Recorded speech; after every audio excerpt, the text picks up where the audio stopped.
En el nombre del Padre, del Hijo y del Espíritu Santo. Soy el pastor Percy J. Riley, transmitiendo en esta bella noche o en esta bella tarde, dependiendo donde se encuentren, un saludo cordial. Este es mi primer video del año 2026 y qué mejor tema que la perpetua virginidad de María. El título de esta noche, mis estimados hermanos, es Los 10 argumentos más sólidos contra la virginidad perpetua de la Virgen María. En esta noche, con la ayuda de Dios, vamos a estar refutando categóricamente los 10 mejores argumentos evangélicos en contra de la perpetua virginidad de María. Estos 10 argumentos son los más conocidos que los evangélicos tienen para supuestamente refutar una verdad bíblica histórica que la Iglesia ha creído por mucho tiempo, aún antes que la Iglesia evangélica naciera en 1906 en Estados Unidos. Ese es el verdadero origen de la Iglesia evangélica. Muchos evangélicos sostienen que ellos nacieron en el año 33 en el día de Pentecostés, pero eso es totalmente falso. Históricamente está comprobado que ellos no nacieron en ese tiempo. Pero en esta noche no vamos a hablar de ese origen. Vamos a estar hablando sobre los 10 argumentos más usados por los evangélicos para supuestamente refutar la perpetua virginidad de María. En esta noche, con la ayuda de Dios, vamos a empezar, siendo este el primer video del año. ¿Qué mejor tema? ¿Qué mejor tema de hablar de la Madre de nuestro Señor Jesucristo? Para empezar, como ustedes ya saben, soy el pastor Percy J. Riley. No soy católico romano. No pertenezco a la Iglesia Católica Romana. No sigo al Papa. Estoy totalmente en descomunión con el Papa León XIV. ¿Y por qué explico eso? ¿Por qué digo esto? Bueno, porque muchos evangélicos van a decir que yo soy católico romano y por eso defiendo la perpetua virginidad de María. Bueno, para empezar, déjenme decirles que los padres de la Reforma creían en la perpetua virginidad de la Virgen María. Es más, los presbiterianos, los calvinistas, Juan Calvino, creía en la perpetua virginidad de María. Por ende, al yo defender la perpetua virginidad de María, no estoy haciendo más que defender la herencia reformada. Por esto puedo decir categóricamente que me adhiero a todas las confesiones de fe de la Iglesia reformada y me adhiero a la confesión helvética. Para poder hablar de algo que creemos los reformados necesitamos identificarnos y sentar las bases. Por eso lo estoy haciendo. Bueno, dejando todos estos argumentos y todas estas identificaciones, vamos a empezar de lleno con la refutación a los 10 argumentos evangélicos en contra de la perpetua virginidad de María. Estos son los 10 argumentos más sólidos que los evangélicos tienen en contra de la doctrina de la virginidad perpetua de María. Empiezo con el primero. Ausencia de enseñanza bíblica explícita o implícita.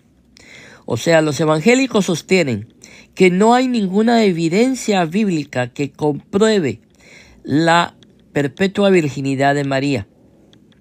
Las escrituras, dicen los evangélicos, no enseñan la virginidad perpetua de María, ni de forma explícita ni implícita. Eruditos católicos especializados en mariología, como José María Carda Piturch, cuya obra cuenta con la aprobación del Papa Juan Pablo II, admiten estos evangélicos y admite José María Carda, admite que esta doctrina se basa en una tradición posterior y no en las escrituras, en contraste con el nacimiento virginal de Jesús. No hay ningún testimonio bíblico que implique que ella experimentó un parto virginal. Este otro aspecto de la virginidad de María debe buscarse en un reflejo posterior de la fe. Si los propios eruditos católicos reconocen que falta de evidencia bíblica, se sugiere que no es una enseñanza fundamental derivada directamente de la Biblia. La doctrina carece de la más mínima base bíblica, incluso histórica, sostienen los amigos evangélicos. Pero ahora vamos con la refutación. Ahora vamos a refutar este argumento que tienen los evangélicos de que no hay evidencia bíblica ni histórica para la perpetua virginidad de María. ¿Qué les parece? Ahorita presentamos la evidencia y honestamente sí suena lógica. Si usted la analiza, no hay evidencia. Lo que los evangélicos dicen es que no hay ausencia, no hay evidencia bíblica ni histórica de la perpetua virginidad de María, ni explícita ni implícitamente. ¿Sí? Pero ahora vamos con la respuesta. ¿Qué les parece? ¿Qué les parece? Vamos a ver. La objeción que plantea la ausencia de una enseñanza bíblica explícita o implícita sobre la virginidad perpetua de María, así como la supuesta admisión por parte de eruditos católicos de esta doctrina, de que esta doctrina se basa en una tradición posterior, carece de fundamentos bíblicos o históricos, puede ser refutada mediante una comprensión más profunda de las perspectivas históricas, incluyendo las figuras prominentes de la Reforma protestante.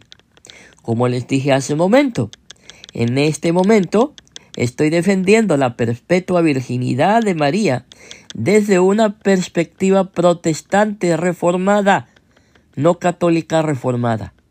No católica romana. Por ende, me baso en fuentes protestantes históricas de la Reforma, no tanto en la tradición católica latina. Por esto, incluyendo las figuras prominentes de la Reforma protestante y un análisis de los textos escriturísticos y la tradición primitiva.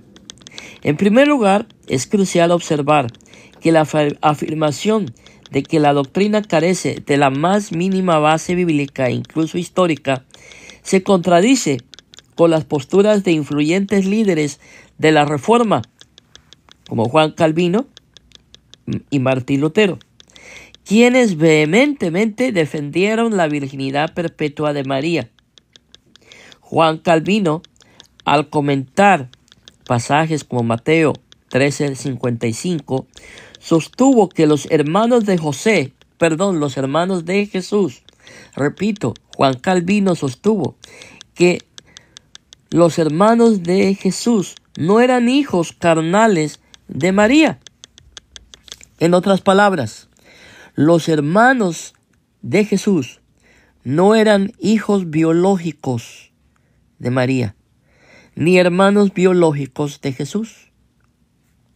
Porque así como los evangélicos sostienen que no hay evidencia bíblica, ni implícita ni explícitamente, que María haya permanecido virgen, tampoco hay versículos bíblicos que digan claramente, que sostengan que María haya tenido otros hijos biológicos aparte de Jesús. Es más, yo puedo comprobar bíblicamente hablando, yo lo puedo comprobar en este momento, en este preciso momento, que el único hijo biológico al que la Biblia reconoce como hijo de María es Jesús. Ahí está. Nadie me puede decir a mí que no. Hasta los evangélicos me tienen que reconocer que Jesús es el hijo biológico de María. ¿Les guste o no les guste? Esa es la verdad. El único hijo biológico que la Biblia reconoce como hijo de María se llama Jesús. Y no hay evidencia bíblica que compruebe que María haya tenido más hijos biológicos. No hay. Por esto, los hermanos que son mencionados en la Biblia como hermanos de Jesús no eran hijos carnales de María, no eran hijos biológicos, sino parientes. Y Juan Calvino, consideró que la opinión contraria era prueba de ignorancia y locas sutilezas y de abuso de la escritura. Eso lo dijo Juan Calvino, eso no lo dije yo. Esta postura compartida por Lutero y Ulrich Zwinglio, otro padre de la iglesia, mejor dicho, padre de la iglesia reformada o padre de la reforma, mis estimados hermanos, demuestra que la aceptación de la virginidad perpetua de María no fue exclusiva de la teología católica post-reforma, sino que también encontró apoyo entre aquellos que priorizaban la sola escritura. Esto sugiere que estos reformadores no percibieron una ausencia total de fundamento bíblico o una contradicción insalvable de las escrituras para negar que el único hijo biológico que María tuvo se llamaba Jesús, porque no hay base escritural para sostener que María haya tenido otros hijos biológicos aparte de Jesús. Para ellos, la creencia en la perpetua virginidad de María se basaba en una comprensión teológica del papel de María como la madre de Jesús y en la creencia de que Dios la preservó virgen toda su vida. Eso lo creían los padres de la Reforma. Quien preservó a María virgen toda su vida fue Dios mismo. Y eso lo creían los padres de la Reforma, lo vuelvo a repetir. Más que en una interpretación literal estricta de cada versículo. En cuanto a la supuesta falta de enseñanza bíblica que dicen los evangélicos, explícita o implícita, diversos pasajes son interpretados por defensores de la virginidad perpetua de María, incluyendo la tradición que los reformadores como Calvino, Lutero, Zwinglio seguían la tradición enseñada por la iglesia por 1500 años. O sea, ¿cuántos años creía la iglesia la perpetua virginidad de María? 1500 años. Aún los padres de la Reforma lo enseñaron. ¿Sí? Isaías 7:14. ¿Qué dice Isaías 7:14? La profecía, he aquí que una doncella virgen está encinta y va a dar a luz un hijo y le pondrá por nombre Emmanuel. Isaías 7:14. ¿Por qué es importante Isaías 7:14? Se los voy a explicar.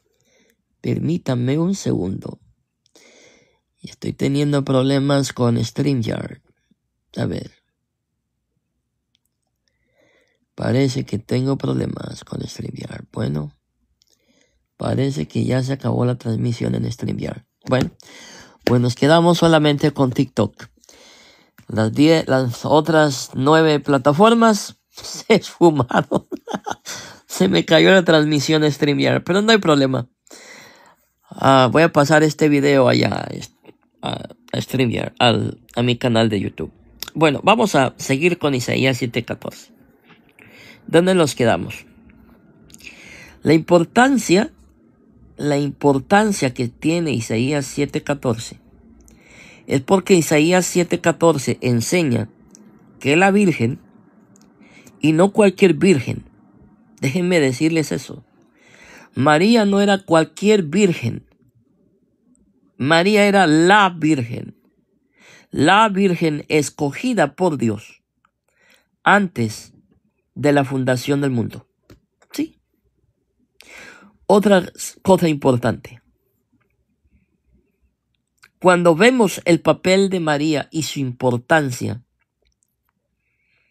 lo vemos en Génesis 3:15. Si nos damos de cuenta, en Génesis 3:15, Dios mismo, el creador del cielo y la tierra, hablando con la serpiente, le dijo: he aquí que de la simiente de la mujer nacerá aquel que te aplastará la cabeza. En otras palabras, Dios mismo en Génesis 3:15 da validez al decir que María era importante dentro del plan de salvación de Dios para la humanidad, porque Dios profetiza él mismo sobre una mujer y que de esa mujer iba a nacer aquel que le aplastaría la cabeza a Satanás. Y todos sabemos quién es esa mujer. Dios no envió profetas a profetizar lo que estoy diciendo. Dios mismo profetizó a la serpiente que una mujer, de una mujer iba a salir aquel que le aplastaría la cabeza. Y todos sabemos que esa mujer de la que habla Dios ahí en Génesis 3:15 es María. Y que esa simiente que le aplastaría la cabeza no es Israel, sino es Jesús. Porque Génesis 3:15 no habla de Israel ni de la iglesia. Habla de María y de Jesús. Ahí vemos la importancia de María, sobre todo la de Jesús. Entonces, Isaías 7:14 determina que una virgen, no cualquier virgen, la virgen elegida por Dios desde antes de la fundación del mundo, iba a dar a luz un hijo. Uno, no dos, no tres, no cuatro, no seis, no ocho, uno solo. ¿Quién es ese hijo? Jesús. El único hijo biológico que la Biblia reconoce como hijo de María es Jesús. Se enojen los evangélicos o no se enojen. Ese es problema de ellos con la Biblia y con Dios mismo.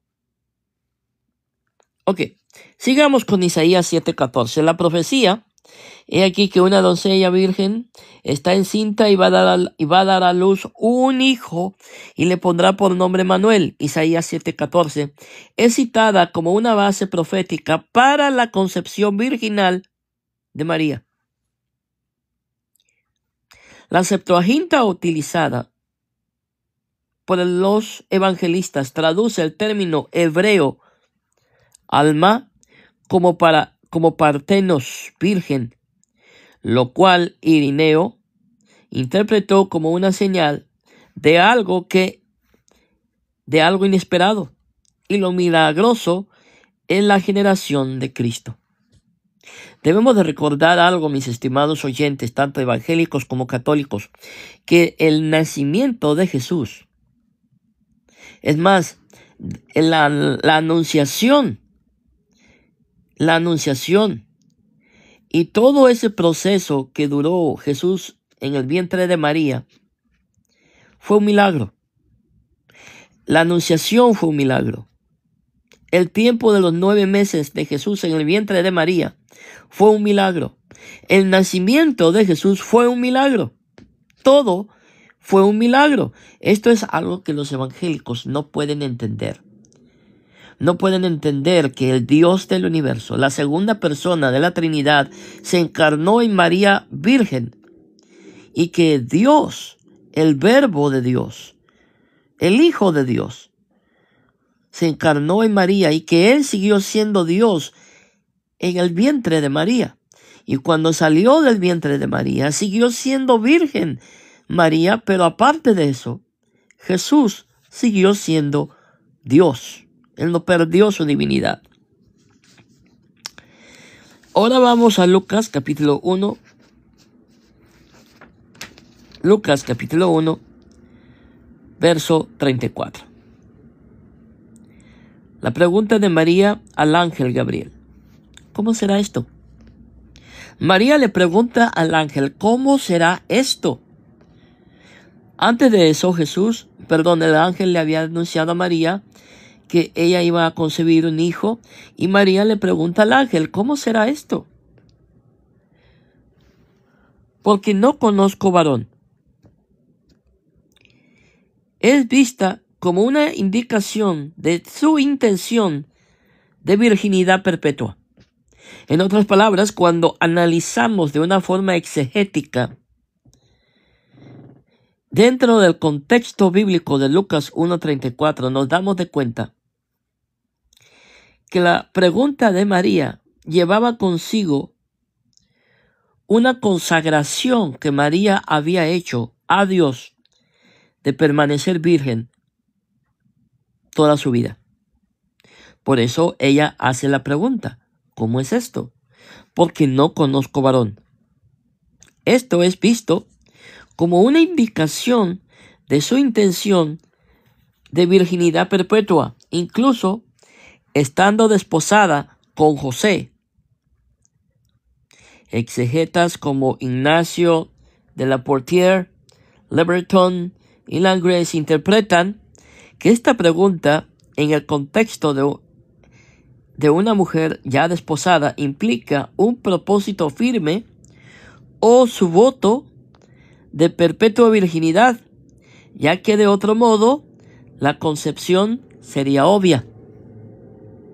Y esto es algo que los evangélicos desconocen, porque ellos desconocen muchas cosas de la cultura judía del primer siglo.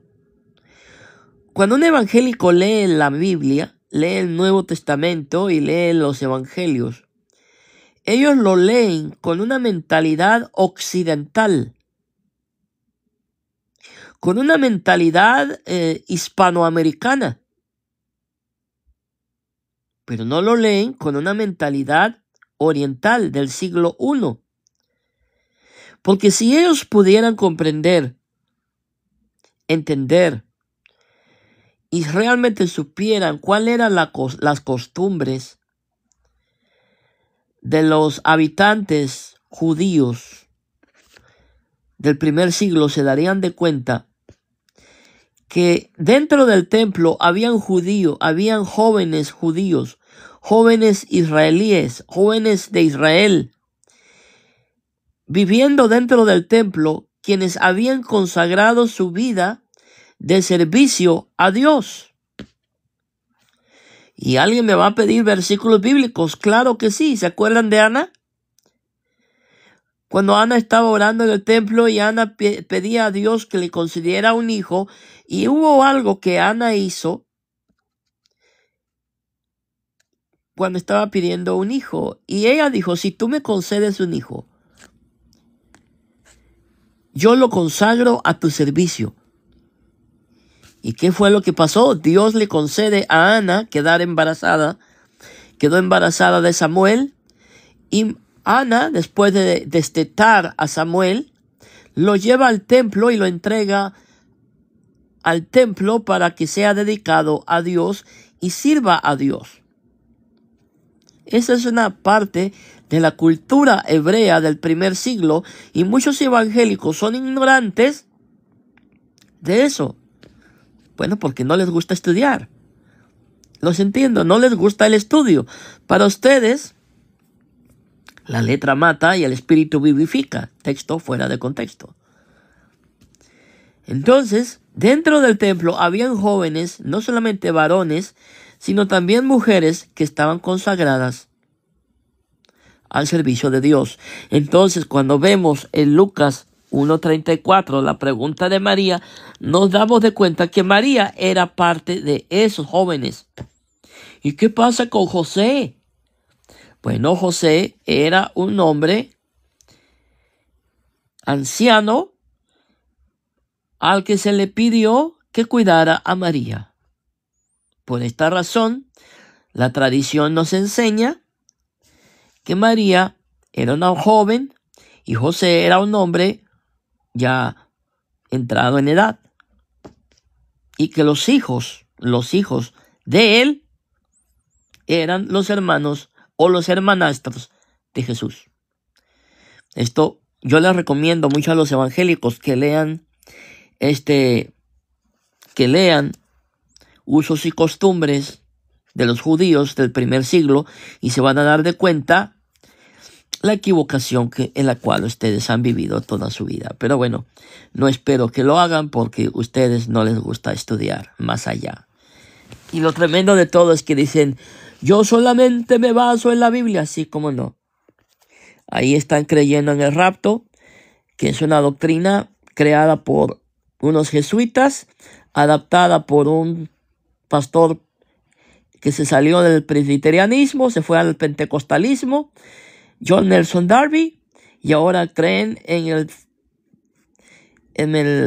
la mentira del rapto y en el circo del dispensacionalismo, sí, como no. Pero bueno, sigamos. Les prometo que este video no va a ser largo. Mateo 1:25. La expresión, y no la conocía, que es la favorita de los evangélicos pentecostales, la expresión, y no la conocía hasta que ella dio a luz un hijo, Mateo 1:25, es objeto de debate.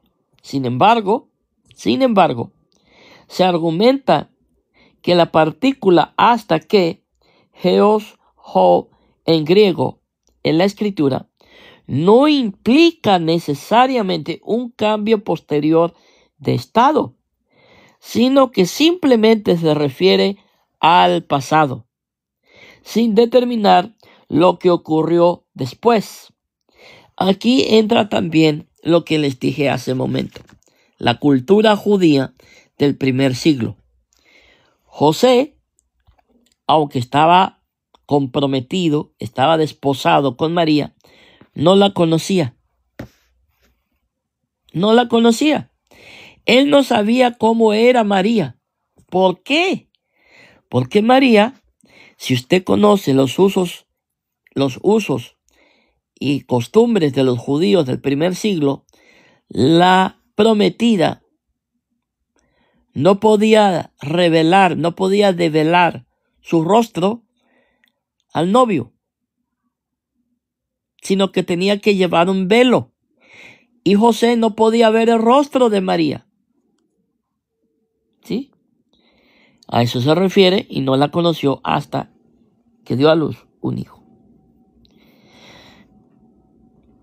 Vuelvo a repetir lo que dije. La expresión, y no la conoció hasta que ella dio a luz un hijo, es objeto de debate. Sin embargo, se argumenta que la partícula hasta geos, hov, en griego, en la escritura no implica necesariamente un cambio posterior de su estado, sino que simplemente se refiere al pasado, sin determinar lo que ocurrió después. Teólogos como Severiano del Páramo y Mariano Herrens Marco refutan la interpretación que asume un cambio posterior, señalando que esta es una falla de quienes la objetan. San Jerónimo, cuyo trabajo sobre las lenguas bíblicas fue muy valorado, también refutó esta interpretación, argumentando que el evangelista solo quería dejar claro que Jesús nació sin intervención de José. Y los evangélicos se crean todo un circo argumentando que después que Jesús nació, María y José tuvieron relaciones sexuales.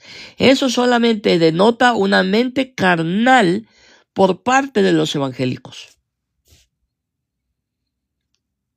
Eso es lo que denota la carnalidad evangélica de querer ver a la Virgen María teniendo relaciones con José. Eso es una mente morbosa, putrefacta, llena de carnalidad. Ahí se demuestra el tipo de cristianos que son los evangélicos, carnales, pecaminosos, que solamente piensan en la morbosidad, en la carnalidad. ¿Sí? Pero no me sorprende. Ojalá cuidaran a sus muchachitas, a sus jovencitas, como cuidan de la vida íntima de la Virgen María. Si los evangélicos cuidaran más la virginidad de sus jóvenes, no habrían tantas muchachitas embarazadas en la iglesia, teniendo hijos fuera del matrimonio. Pero bueno, ¿qué le vamos a hacer? Los hermanos de José. ¿Qué se refiere con los hermanos de José? Ya lo he dicho, pero lo vamos a repetir de nuevo. La mención de hermanos y hermanas de Jesús en los evangelios, por ejemplo, Marcos 6:3, es un punto central de la objeción. No obstante, la tradición patrística seguida por los reformadores como Calvino argumentan que el término griego adelphos y el hebreo pueden referirse a parientes cercanos como, por ejemplo, primos o hermanastros, y no necesariamente a hermanos de sangre. El protoevangelio de Santiago, un texto apócrifo del siglo II, ya presentaba la idea de que eran hijos de un matrimonio anterior de José. San Jerónimo defendió la interpretación de que eran primos, hijos de una hermana de la Virgen. Respecto a la afirmación de que eruditos católicos especializados en Mariología admiten que esta doctrina se basa en una tradición posterior y no en las Escrituras, es cierto que algunos teólogos reconocen que la virginidad en el parto y postpartum, después del parto, no se basa únicamente en datos bíblicos explícitos y que su comprensión se desarrolló a lo largo del tiempo. Por ejemplo, se señala que los argumentos a favor de la virginidad de María después del parto son insuficientes desde el punto de vista histórico y literario. Sin embargo, esto no anula la doctrina para ellos, sino que la sitúa en un contexto de profundización teológica y comprensión del misterio de Cristo. La Iglesia la confiesa espontáneamente como que si fuera el resultado del conocimiento connatural del misterio de Cristo Jesús, que le ha sido concedido, una expresión de una experiencia del misterio de Cristo. Con permiso. Históricamente, la creencia en la virginidad perpetua de María es un dogma muy antiguo. Testimonios tempranos, como Ignacio de Antioquía, año 110 después de Cristo, afirman que Jesús nació verdaderamente de una virgen. Autores como Justino Mártir, Irineo y Orígenes también defendieron la virginidad de María. La doctrina se afianzó en el siglo IV con padres como Atanasio, Ambrosio, Jerónimo y Agustín. Sínodos como el de Milán, 390, y Roma, 393, y concilios posteriores, concilios de Constantinopla II en el año 553, concilio laterense en el 649, la han reafirmado. El concilio de Efeso 431, al definir a María como Theotokos, Madre de Dios, contribuyó indirectamente al fortalecimiento de esta doctrina, ya que se consideraba que la santidad de la Madre de Dios implicaba su virginidad perpetua. En resumen, aunque el argumento sobre la ausencia de enseñanza bíblica explícita es planteado, no es una objeción insuperable. No es insuperable.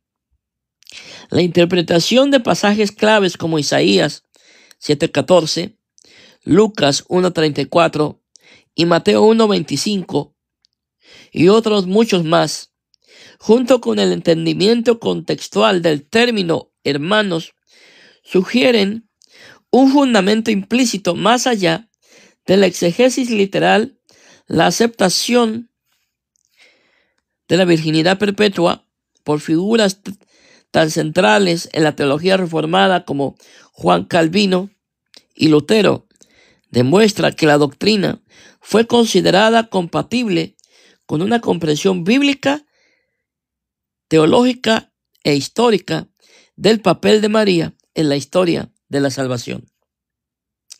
Incluso si su articulación completa se desarrolló con el tiempo en la tradición cristiana. De esta manera, refutamos categóricamente el argumento de los evangélicos al decir que hay una ausencia de enseñanza bíblica explícita e implícita en que María no tuvo, o que María tuvo más hijos. De esta manera terminamos la primera parte de esta nueva serie que hemos comenzado hoy.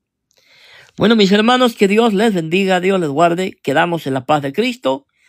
Les deseo una feliz Navidad y un feliz año nuevo, bendecidos en la presencia de Cristo. Gloria a Dios. Y en el ejemplo que María nos ha dejado a todos de amor, obediencia y sometimiento a la voluntad de Cristo. Ojalá todos los que nos llamamos cristianos, siguiéramos el ejemplo de María, ya que se nos hace difícil seguir el ejemplo de Cristo. Que Dios los bendiga, quedamos en la paz de Dios y hasta el siguiente video, si Dios así lo permite.